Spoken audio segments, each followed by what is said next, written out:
We're proud to welcome you to the Exceptional Advisor podcast series, brought to you by the Investments and Wealth Institute. This series aims to help you to better serve your clients, differentiate yourself from the competition, and enhance your ability to communicate those differences. Hi, I'm your host, Bob Powell. My guest today is Rashmi Badwe. She is the COO of TIAA Wealth Management. So, Rashmi, welcome to the podcast. Thank you for having me. It's a pleasure. It's a pleasure to have you here. Before we get going, for the benefit of our viewers who may not be familiar with you and your work, do you mind giving us a brief overview? Happy to, Bob. And let me start with TIAA, the firm I work at, because folks may not be aware of what we do. TIAA was set up in the early 1900s, in fact, 1918, by Andrew Carnegie, as a means to provide pension for teachers. And he, by the way, believed that teachers were one of the highest professions in the world. 105 years later, we continue to serve colleges and universities in higher education and healthcare. To give you some scale of the firm, we have about $1.2 trillion in assets. And in 2021, the firm paid out about over $6 billion, in fact, in lifetime income to our retired clients. So that's a little bit about TIAA. I am the Chief Operating Officer for our wealth management division, and that business is about $150 billion in assets, 600 advisors and growing. And we focus a lot on providing financial planning services to our clients and helping them with their assets in the retirement plan that they have with us, in our case, 403(b) accounts, as well as money they may have outside of their retirement plans. And my role as COO involves overseeing our investment management for our managed accounts, product solutions for wealth management, strategy, the trust company, our broker-dealer, and operations. Yeah. So we are, just as a side note, we're good friends with Dan Keaty, who sits on the Retirement Management Analyst Certification Strategic Committee for us and helps guide what we're doing with respect to retirement education for the benefit of the Institute members. So we're happy to have you here. Yeah, Dan's a great guy. Yeah, he's a great guy. Tell us more a little bit about your career journey, where you began and how you got here. So I grew up in India. I studied engineering and physics when I was there. Then came to the U.S. to do my MBA. And after my MBA, joined consulting. I was at Deloitte Consulting for several years. Then I did what many consultants end up doing. I joined a client of mine, JPMorgan Chase. And from JPMorgan Chase, I came to TIAA. I've been at TIAA over 15 years now. Throughout my career, I've done lots of different roles across sales and strategy and operations, and now COO. My experience has mostly been in consumer financial services, but it spanned retirement, banking, investments, and insurance. And I will say, Bob, my early experience at Chase is what has really shaped all my career choices on a go-forward basis. I had the opportunity to figure out how we do staffing and sales management for new retail banking branches. You started with no clients, no deposits day one, and you typically had to break even in 3 years. So I had to figure out how we do staffing and sales management for these branches. But then I got the opportunity to actually manage some of these branches. And I will tell you that was in many ways a very humbling experience because things never quite work out the way you thought they would and the way you put them on paper.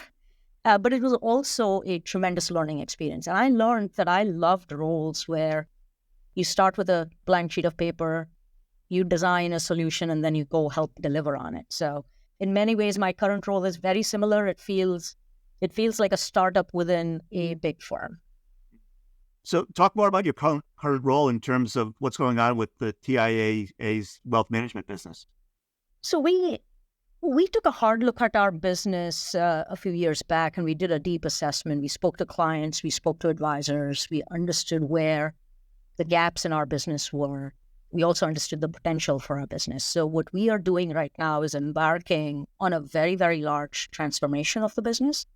I would say across all dimensions and all aspects of the business. For example, we've brought in a lot of talent from the outside to complement the talent we had internally. We are looking to grow distribution, not just advisors, but even our digital distribution capability, because we're not a wealth firm that supports just high net worth clients. We support the spectrum of needs from mass market, mass affluent to high net worth. So growing distribution is a priority.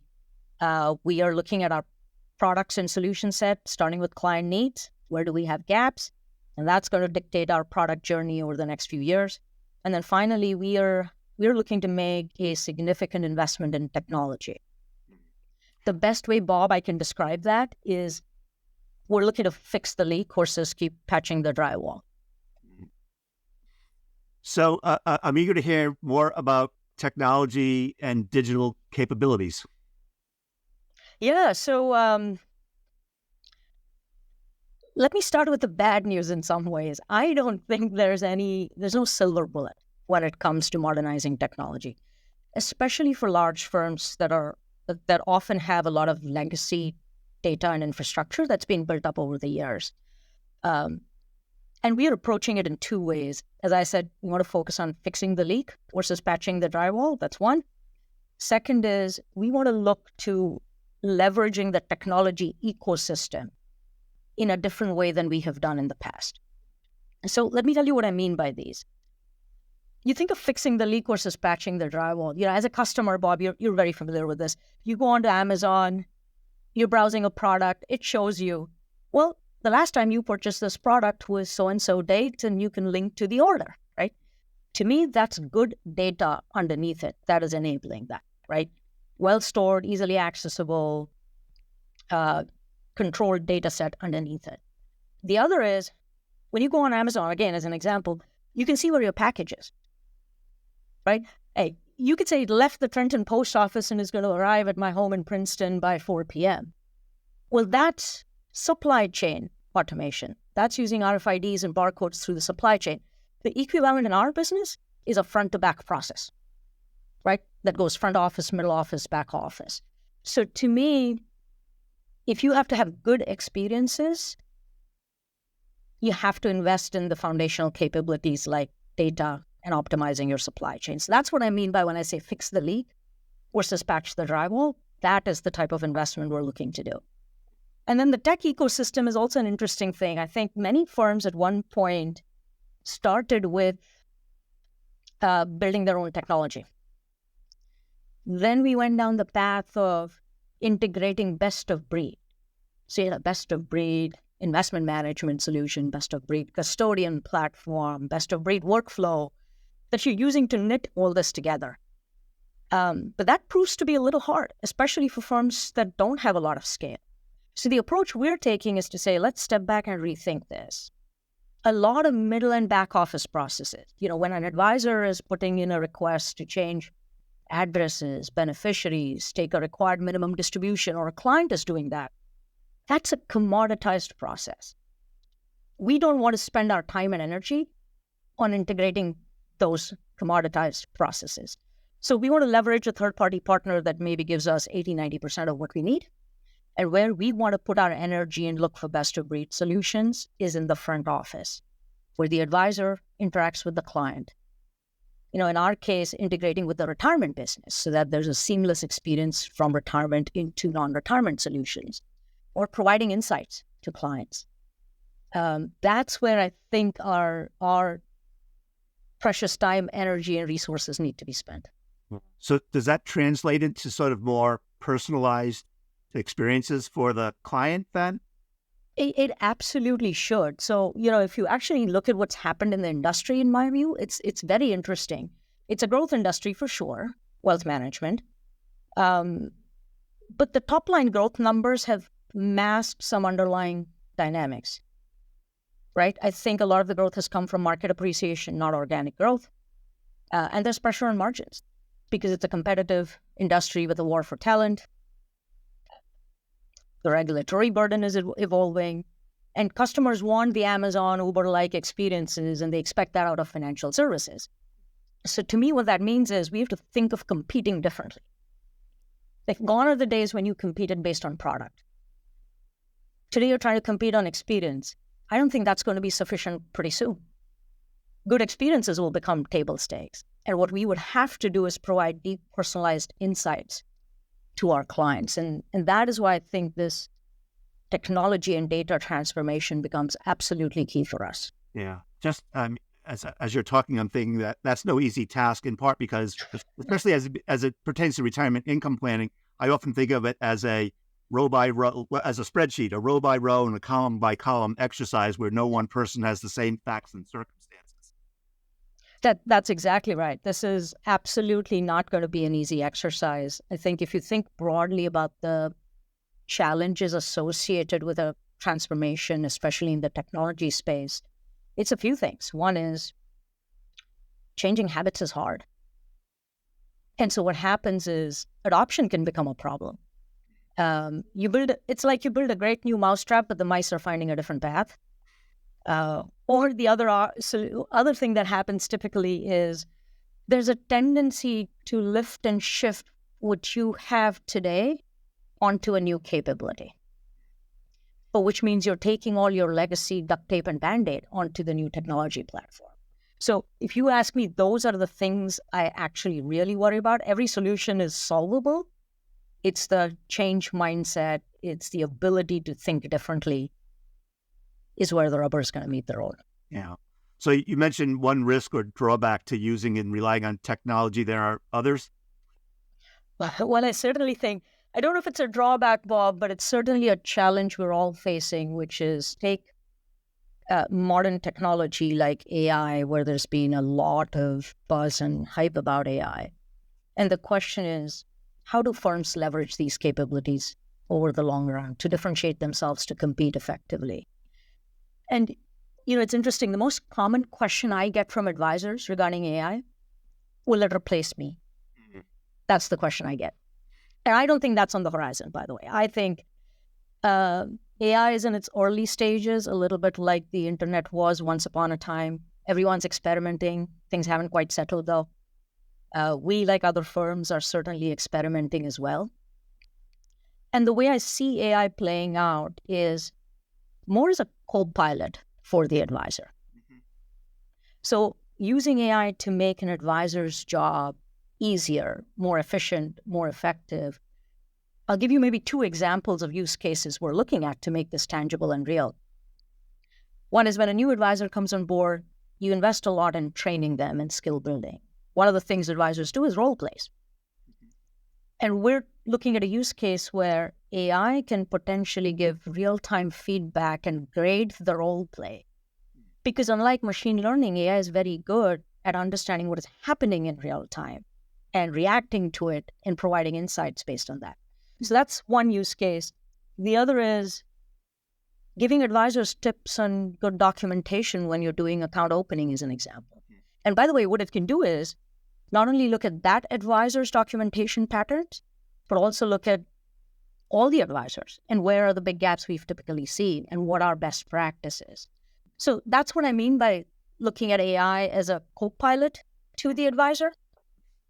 The other, though, interesting thing is a lot of discussion in the industry about the ethics of AI, for sure.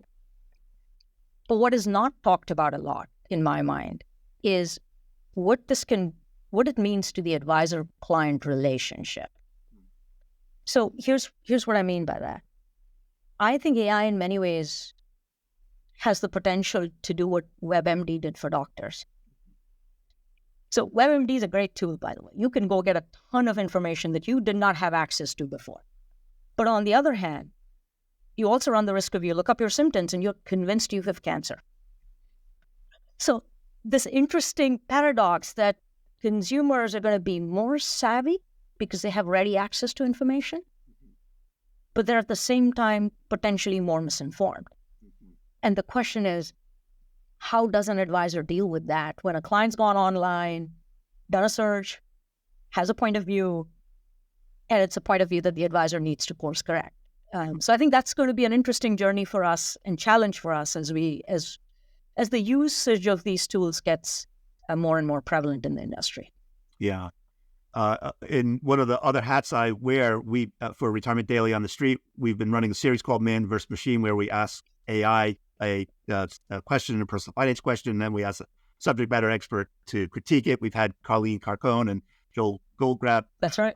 participate in this. And what we have found is Chat GPT or Perplexity or Bard gets some things right, some things wrong, and then there's some serious material omissions. And I think it was Joe or I think who said maybe you rely on chat for wedding jokes and best man speeches at the moment for getting good content. But on the other hand, we just did a podcast with a gentleman named David Macchia, and David thinks that FAs have something to fear, and to which I challenge him and say, well, not yet, maybe at some point, but at the moment, I don't think they have anything to fear. And I think your analogy about WebMD is a good one because it certainly maybe gave us some walking around knowledge, some to talk to a doctor about our symptoms or potentially diagnosis and potentially courses of action, but it can replace doctors. That's right. Yeah. And it's hard to have a crystal ball on some of these things. So to your point, I don't know if it happens eventually or not. I just don't see it on the horizon. Yeah. We talked a little bit about clients and the complexities. How do you see that evolving? It probably doesn't get simpler, right? In terms of I don't think it gets simpler. And we spend a lot of time, we're a retirement company at heart, as you know. So we spend a lot of time talking to our clients about needs, and we understand retirement needs a lot. So here's what we hear. Clients take retirement, or you could take any life event. They look at it as a life event, not a point-in-time product or solution. This came home to me very recently with my dad. He retired after a long career in the corporate world. He retired several years ago, but he still has a lot of questions. And his questions are, should I be getting long-term care or is this too late? What if my mom outlives him? How will she handle the finances? Rashmi, how do I estimate my healthcare costs given where I live? Not just today. What are they likely to be 10 years from now? For him, this is not an event where he built X dollars in a nest egg and he's drawing down and he's done. So that's what I mean. It's a life event. And I think we don't, as an industry today, necessarily cater to the broader life event in a very effective way. The second is people are living longer. And I think they need help even after they retire. So longevity risk is real. As you know, TIAA has done a lot of research in this space. We've also seen that 40% of American households are likely to run out of retirement income. That's an astounding number, right? 100 million people in this country. And people need help because retirement is now, 25, 30-year horizon? That's significant compared to a client's length of working years. And things change a lot in this time frame. We're living it now, right? Inflation is different, interest rates are different, markets can take a tailspin. You may need a hip replacement that changes your expense level. All these things can happen. And Bob, I actually think this is a white space in the industry because we have a lot of solutions to help clients manage their money well in their working years when they're getting an income. There are hardly any solutions to help clients manage their money after they retire and are taking it. You often think they are. No. So we just feel very passionate about this space and trying to crack the code in it. I don't think anyone has. Yeah. Two reactions to what you just said, Rashmi. One is I often think there are no best practices in the financial advisor space, given the different modes of regulation or the different modes of compensation or the different modes of training and education. That's one. And two, I think about the knowledge required on the part of the FA is gargantuan compared to what it used to be. Advisors need to know, as you just mentioned, long-term care insurance, possibly the interaction between HSAs and Medicare, the new IRA rollover regulations, what's a reverse mortgage and what role could it play in someone's plan, et cetera, right? The list goes on. The knowledge demands are great. That's exactly right. It's not necessarily just a product or solution gap. To your point, it's access to specialists, training, education, best practices, as you mentioned. All of those things, I think, have to be solved. And there's a reason it hasn't been done so far. I totally get it. But it is also a very real client need and a very clear gap in my mind. I spend a lot of my time thinking about the sort of the pre-retirement and the retirement years, but we also know my son just entered the workforce and just had to sign up for a 401k and HSA and whatnot. So it has to start early too, does it not? This sort of It absolutely has to. It absolutely has to start early, Bob. And we hear that again loud and clear from our clients as well, because decisions you make from a financial perspective early in your career can have huge outcomes, either good or bad, towards your retirement readiness, right? Student loan debt you have, your ability to pay it down, good example, right? Things like that, saving early, saving enough, investing well. So absolutely, I don't think you can really solve client needs and help clients unless you're providing them relevant solutions and transition solutions as they join the workforce. Then they're in mid-career, then they're evaluating their options for retirement, and then they're in retirement. And that for us is very important because we are not, as I said, a wealth management firm that focuses just on the high net worth. Right. We focus on all our retirement plan participants, and they cover this spectrum for us. Other trends besides technology that you're witnessing? So, as I said, lots of margin pressure on firms. The margins are looking good. And I think that value creation mechanism is going to have to be different in the future. You have to develop insights, personalized insights for clients. I think the basis of competition changes. And interestingly, I think, and there's no crystal ball on some of this, Bob, for sure, predictions are fraught with risk. So I wouldn't call this necessarily a prediction, but more what could be possible. I do think over time we will see firms converge on the capabilities they offer, driven by what clients need, demand, and making it easy and relevant for them. So what I mean by that is 30 years ago, you had a separate bookstore and a separate grocery store, right? Who thought you'd be shopping for books and groceries at the same retailer? The equivalent to that today is, banking and retirement, investments and insurance, all separate and distinct, right? Grocery store versus bookstore is what we have today. And yet clients think holistically and need help across all of these. So I think there's a chance as technology and data evolves and makes it easier because it's very complex.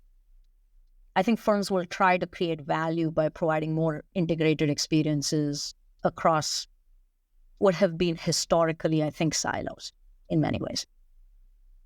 So a couple questions, Rashmi. One is, do you fear sort of non-traditional entrants into the marketplace? An Amazon, an Apple, a Walmart, in terms of their ability, their connection with consumers already, and their ability to enter the market, given maybe what could be fairly low barriers to entry? I absolutely think, you're already seeing some of these big players make inroads in parts of this, right? Apple's tie-up with Goldman was an example. So yes, I think that is a risk. I think that is a risk firms in the industry have to be aware of, and I think need to take actions now. These firms will need domain expertise, right?